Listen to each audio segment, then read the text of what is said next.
Dos jugadores se ponen a jugar la misma versión de Minecraft el mismo día con las mismas reglas. Uno va a tener una tarde muy tranquila en una llanura enorme, con madera a 2 pasos y una cueva que se ve desde el spawn. El otro, sin embargo, está a punto de tener uno de los peores días de su vida. Va a aparecer en medio del océano, sin tierra, sin árboles y sin nada.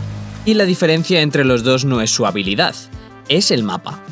El mapa no es el escenario donde ocurre la historia. El mapa es la historia. Vale, escucha esto. Yo llevaba años jugando a Minecraft. Sí, llevaba, en pasado, porque me robaron la cuenta y todavía no la he podido recuperar. Pero bueno, eso es otra historia. Y durante todos esos años siempre lo vi igual. Exploras, recolectas, construyes una base con 4 maderas mal puestas, montas una granja de trigo, luego una de hierro, haces una trampita para los zombies, la trampita se convierte en una cinta transportadora, la cinta transportadora se convierte en una fábrica, y para cuando te das cuenta estás organizando un genocidio contra seres oscuros y altos. Pero bueno, a ver, que llevo meses dándole vueltas a algo que no me cuadra de Minecraft. Y es que, jugando, nunca me he sentido el protagonista real de la historia. Porque el protagonista real no soy yo, ni es Steve, ni lo eres tú, es el mapa. Y para que veas que no es una chorrada, vamos a hablar primero de lo que significa ser protagonista en un videojuego. Por ejemplo, piensa en Kratos. Kratos está ahí para que tú rompas cosas. Su nombre literalmente significa fuerza en griego. Cuando juegas God of War no eres Kratos, tú ejerces a Kratos. El protagonista es el poder que estás ejerciendo. Ahora piensa en Cloud. Cloud es lo contrario. Cuando juegas a Final Fantasy VII no estás ejerciendo a Cloud, estás acompañándolo. El protagonista es la identidad que ya estaba ahí. Y ahora piensa en Steve. Steve no tiene historia. No es ninguno de estos dos ejemplos anteriores que te acabo de contar. Y aquí está la pregunta. Si en Minecraft no hay un protagonista en el sentido tradicional, ¿quién está haciendo el trabajo del protagonista? ¿Quién impone la identidad? ¿Quién genera esa historia? ¿Quién se opone al jugador? Spoiler, es el mapa. Hay un problema con esa idea, y es que Minecraft no es el único juego que genera su mapa proceduralmente. Don't Starve también lo hace. Cada partida nueva, el mundo se baraja entero. Es otro bosque con otro pantano y otras criaturas. Exactamente como una seed nueva de Minecraft. Pero detrás de ese mundo procedural hay alguien, literalmente Maxwell. Todo el mundo que estás explorando es su jaula personal, construida para que sufras mientras él te mira. El bosque que cambia cada partida es solo el escenario de su broma personal. El mapa no es el protagonista de Don't Starve. En Minecraft no hay un Maxwell. Nadie te ha encerrado allí. Nadie se está riendo desde fuera de la pantalla. No hay un personaje por encima del mapa. El mapa no está al servicio de nada. Es el techo, lo más alto en la jerarquía narrativa. Por eso yo creo que ocupa el rol de protagonista. Y te voy a explicar que esto está en el ADN del juego desde antes de que existiera. En 2009, Notch sube a un foro una versión alfa de un juego al que había estado llamando Cave Game, sin tráiler y sin marketing. Pero Notch no estaba inventando esto desde cero, estaba obsesionado con Dwarf Fortress, el juego que no podía dejar de jugar. Dwarf Fortress parece un error de Excel, pero tiene una cosa muy curiosa. El juego, cuando empiezas, ya ha simulado miles de años de historia. Se han formado cordilleras solas. Los ríos han ido cambiando de curso. Civilizaciones enteras que nacieron, guerrearon y desaparecieron sin que nadie las viera. Eso es lo que Notch se llevó para Minecraft. La idea de que el mundo tuviera pasado antes de que el jugador existiera. Su prototipo se llamaba RubyDung y, según la wiki oficial de Minecraft, iba a ser un Dwarf Fortress en miniatura si lo hubiese terminado. Pero mira, no lo terminó como un clon. Cambió ese aspecto que tenía ese juego por bloques. Cambió la simulación de milenios por generación de terreno en tiempo real. Chunk a chunk, aunque a veces funcionan regular. Pero bueno, esa idea sigue viva hoy en cada seed nueva de Minecraft. En Dwarf Fortress no hay protagonista. Hay enanos, sí, pero solo son piezas, no personajes con historia. Lo que tiene historia es el mundo. Y la frase que resume toda esa filosofía es esta: perder es divertido. Porque cuando tu fortaleza colapsa, la historia de cómo el mundo te derrotó es mejor que cualquier final feliz que pudieras haber escrito tú. Minecraft heredó exactamente esa filosofía, y no fue solo Notch. El compositor del juego, C418, también contó que Dwarf Fortress fue una de sus principales inspiraciones. Quería una música que no dominara la experiencia, sino que acompañara la exploración de este mundo. Por eso la música no reacciona a lo que haces. El juego no sabe en qué momento estás. No sabe si estás construyendo, explorando o a punto de que te explote un creeper. La música no sube el volumen cuando un creeper te explota detrás. No se pone tensa cuando estás cavando rodeado de lava. Suena igual pase lo que pase en el overworld, porque el protagonista de esa música nunca fuiste tú. Y esa indiferencia es exactamente la misma que tiene la seed que generó tu mundo. No sabe que existes, no se ha generado para ti, no reacciona a lo bien o mal que juegues. estaba ahí calculada antes de que tú aparecieras, igual que la música. Pero si el mapa no sabe que existes, ¿cómo puede acabar decidiendo en quién te conviertes? Pues la respuesta empieza la primera noche. Voy a explicar esto de la forma más simple posible. Ninguna de estas cosas que ves en la pantalla tiene un cartel pidiendo qué hacer. Ningún árbol te dice ¡álame! Ninguna vaca dice ¡cómeme! Ninguna cueva dice ¡entra aquí! Y aún así, en el segundo que lo ves, ya sabes exactamente qué hacer con cada uno. Esto en psicología tiene un nombre, affordance. Es la idea de que un objeto te dice, solo con su forma, qué puedes hacer con él, sin carteles y sin instrucciones. Por eso Minecraft no tiene flechas, ni marcadores, ni una voz explicándote nada. El mapa ya te lo está explicando todo con cada bloque. Es ese diseño invisible del que te hablé en el vídeo de Zelda. Pero hay algo todavía más fuerte. El mapa no solo te enseña a jugar, decide quién vas a ser tú en esa partida. Si la primera noche estás en un bosque, seguramente te haces una casa de madera. ¿Una montaña? Pues te metes en una cueva. Si apareces en una isla, lo más seguro es que ya estés cavando hacia las profundidades o que te hagas una barca y te pires.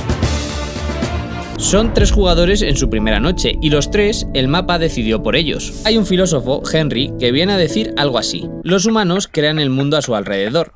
Y los humanos son creados, a su vez, por el mundo a su alrededor. Básicamente crean su mundo y el mundo los crea a ellos. Y por eso, cuando alguien dice, yo soy más de jugar a Minecraft así o asá, está mintiendo sin saberlo. Bueno, menos los tramposos que se ponen en creativo para hacer lo que les da la gana. Esos sí que están eligiendo. El resto juega de la manera que les permite el mapa. Y si el mapa decide quién eres en cada partida, también decide qué historia vas a contar después. Esa historia nunca empieza por lo que hiciste. Hay una conversación que ocurre en todas las comunidades de Minecraft, en streamings, en foros y sobre todo en Discord. Alguien dice, mira lo que me pasó hoy. Y luego cuenta una historia. Y lo interesante es que ninguna de esas historias tiene un villano.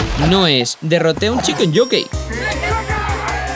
Podría ser, un Enderman me robó justo el bloque que necesitaba. Encontré un pueblo abandonado justo cuando me iba a poner a tradear. Esas historias de Minecraft no tienen antagonistas, tienen un lugar. Cuando llegas a un pueblo en Minecraft, no es un pueblo donde te han puesto una misión, es un pueblo que estaba ahí antes de que llegaras, y va a seguir ahí cuando te vayas, a no ser que lo masacres y uses a sus aldeanos para sobreproducir. No tiene historia porque no tiene guión, pero genera una historia porque tú lo recuerdas. La próxima vez que pases por ahí vas a acordarte de la noche que dormiste en esa cama, o de lo que te costó encerrar a esos malditos aldeanos antes de ponerte a tradear.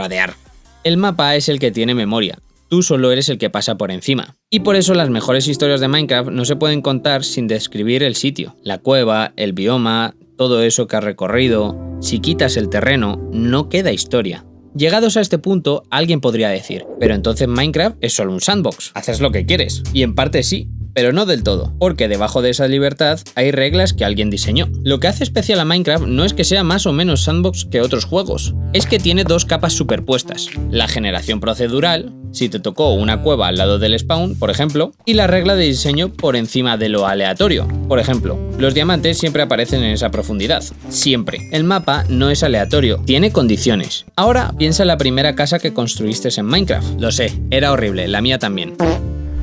Un cubo de tierra con una antorcha dentro. No tenía sentido arquitectónico, no tenía estética. Era un agujero con techo, pero te acuerdas de ella. Posiblemente te acuerdes de dónde estaba, de qué se veía desde la puerta. ¿Te acuerdas la primera noche que dormiste dentro y oíste a un zombie golpeando la puerta? Esa casa no era funcional. Era el primer sitio que sentiste tuyo dentro de un mundo que no elegiste. Y el mapa fue el que decidió dónde estaba. Era el hogar que ibas a tener, porque esa mesa de crafteo y ese horno que pusiste ahí sin pensarlo mucho, juntos, en esa esquinita, te van a acompañar toda la aventura, hasta el día que dejes de jugar. Porque los mejores momentos de Minecraft no surgen del plan, surgen del accidente. Y el accidente lo provoca el mapa. Eso es lo que hace que Minecraft funcione. Pero también es lo que otros juegos intentaron copiar y fallaron estrepitosamente. En 2011, Minecraft sale de la beta y se lanza oficialmente, sin pasar por Steam y sin pasar por ninguna otra tienda grande, directamente desde la web de Mojang. Y aún así se convierte en uno de los juegos más vendidos de la historia. La industria mira eso y piensa, vale, pues es un mundo abierto, generación procedural, sandbox. Eso es lo que la gente quiere, ¿no? Pues vamos a empezar a copiarlo. Pero empiezan a copiar lo incorrecto. En 2016 sale No Man's Sky. 18 trillones de planetas, con generación procedural cósmica. Nunca podrás explorarlos todos. La promesa más grande del mundo abierto que se había hecho jamás. Y fue un desastre. La frase que se hizo viral para describirlo fue esta: ancho como un océano y superficial como un charco. 18 trillones de planetas, pero todos se sentían iguales. Cosechabas plantas, escaneabas animales, recogías recursos y 20 minutos después, en el siguiente planeta, hacías lo mismo. El mapa no tenía nada que decirte. El mapa era decorado. Ahora ya sé que la gente está muy contenta con el juego, ¿eh? Solo estoy diciendo cómo empezó. Y también sé que se lo han currado un montón estos años, lo sé. Pero la lección sigue ahí. Puedes generar un universo entero, pero si ese universo no tiene consecuencias, es solo un fondo de pantalla muy elaborado. Aquí tengo que ser honesto, porque todo este vídeo del mapa como protagonista tiene un problema, y el problema se llama Ender Dragon. Minecraft tiene un objetivo final, sí o sí. Llegas a Len, matas a la dragona, sale un poema y los créditos. Eso es un final en toda regla. Y un final con un villano implica que hay un protagonista. Eso choca con todo lo que llevo diciendo. Pero hay dos cosas que matizan esa contradicción. La primera es que el propio equipo de diseño de Mojang lo sabe.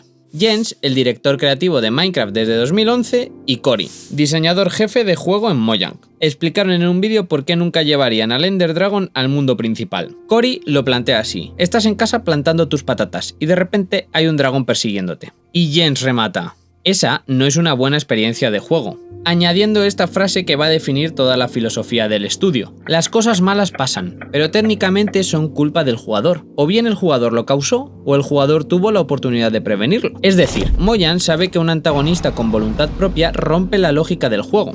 El peligro debe venir del mundo, no de un villano. Por eso la dragona vive aislada en una dimensión, para no contaminar la lógica del mapa. La segunda cosa que matiza esta contradicción es lo que pasa cuando matas a la dragona. No salen unos créditos normales, sale un poema. Lo escribió un autor irlandés llamado Julian, en 2011, por encargo directo de Notch. El poema te habla a ti, como si el juego entero hubiera sido un truco para llegar a ese momento, porque nunca hubo protagonistas, solo hubo el jugador y el mundo. Y el mundo, al final, decide hablarle al jugador de tú a tú para confirmarlo. El endpoem confirma este vídeo en vez de destruirlo. Quiero que pienses en tu partida de Minecraft más memorable, la que recordarías si alguien te preguntara. Apuesto que recuerdas el mapa, si era una montaña o una llanura, si había agua cerca, si apareciste al lado de un pueblo o en medio de la nada, como ese pobre del principio, si había una cueva enorme pegada a tu casa o si tuviste que cavar mucho para encontrar hierro. Recuerdas el mapa antes de recordar lo que construiste en él, a no ser que construyeses esto. El protagonista yo creo que nunca fuiste tú, ni siquiera Steve. El protagonista siempre fue ese mundo que estás recordando ahora mismo, el sitio donde te dejaron caer. Y cada vez que abres un mundo nuevo, vuelve a pasar. Caes en un lugar que nadie ha visto antes, un lugar que no tiene expectativas sobre ti, un lugar que no sabe quién eres ni qué se supone que debes hacer. Los mejores mundos no son los que te dicen qué hacer con ellos, son los que te ponen delante una montaña, una llanura o un océano y simplemente esperan. Minecraft lleva esperando desde 2009.